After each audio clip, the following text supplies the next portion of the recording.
Guys welcome back to my channel.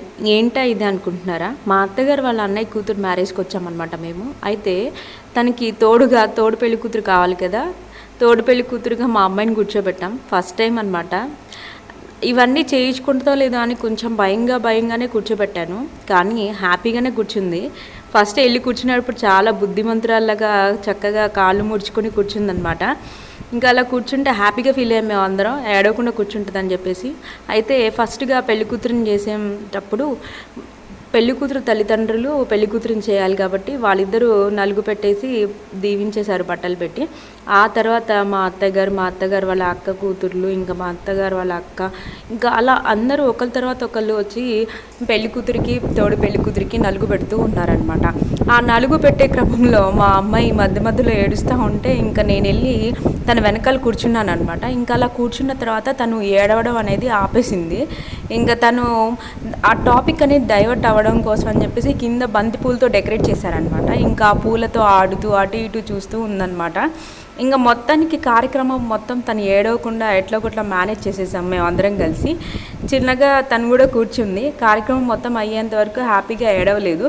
ఇంకా అందరం కలిసి హ్యాపీగా ఫొటోస్ దిగేసామన్నమాట. ఇలా ఈ పెళ్లి కూతురిని చేసే కార్యక్రమం అయిపోయిన తర్వాత పసుపు దంచే కార్యక్రమం ఉంటుందంట. సో దానికోసం అని చెప్పేసి మా పెద్దత్తయ్య గారు వాళ్ళందరూ కలిసి దీనికంటే ముందు అందరు కలిసి హారతి ఇచ్చేశారు. ఇంకా హారతి ఇచ్చేసిన తర్వాత పసుపు దంచే కార్యక్రమం ఉంటుందంట. దానికోసం అని చెప్పేసి మళ్ళీ రోకలికి చీరతో డెకరేట్ చేశారనమాట. ఆ చీరతో డెకరేట్ చేసేసి రోల్ మీద ముగ్గు వేసి దాని ముందు డెకరేట్ చేస్తున్నారు. ఇంకా మా పెద్దత్తయ్య గారు, ఇంకా ఉషా పిన్ని, ఇంకా అలా అందరూ. మా వద్దనేమో రోకలికి జాకెట్ ముక్కలతో డెకరేట్ చేశారు.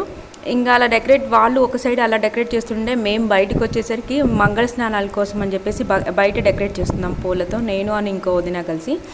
ఇంకా అందరం కలిసి అలా డెకరేట్ చేస్తూ ఉన్నాము. మా అమ్మాయి కూడా మాతో పాటు కలిసి నేను కూడా డెకరేట్ చేస్తాను అని చెప్పి, అది ఆ పువ్వు అక్కడ పెట్టమ్మా, ఈ పువ్వు ఇక్కడ పెట్టు, ఈ ఆకులు నేను వేస్తా అని చెప్పేసి తను కూడా నేను చేస్తా అంటూ చేసిందనమాట. మొత్తానికి అది చాకోస్ తింటూ ఆ చాకోస్ మొత్తం కిందే పోసింది. డెకరేషన్లో అది కూడా ఒక పార్ట్ అయిపోయింది. ఈ లోపల రోలు ముందు చేసిన డెకరేషన్ చూడండి ఎంత చాలా బాగా వచ్చిందో. పూల జడలాగా అమ్మవారికి నగలు పెట్టినట్టు ఎంత బాగా డెకరేట్ చేశారో చూడండి.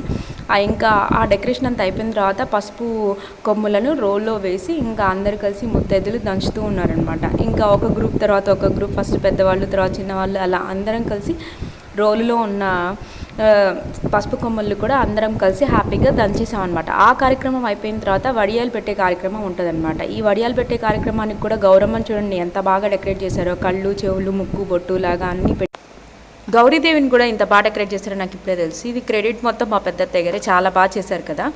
అయితే తర్వాత మా అమ్మాయికి కూడా మంగళ స్నానాల దగ్గర డెకరేట్ చేయడానికి మా అమ్మాయి కూడా చేస్తుందని చెప్పాను కదా, అలాగే తను కూడా చేసిందనమాట. ఈ వీడియో లాగ్ అయిపోతుందని చెప్పేసి మంగళ స్నానాలు సపరేట్ వీడియో పెడుతున్నాను, ప్లీజ్ చూడండి. Please do like.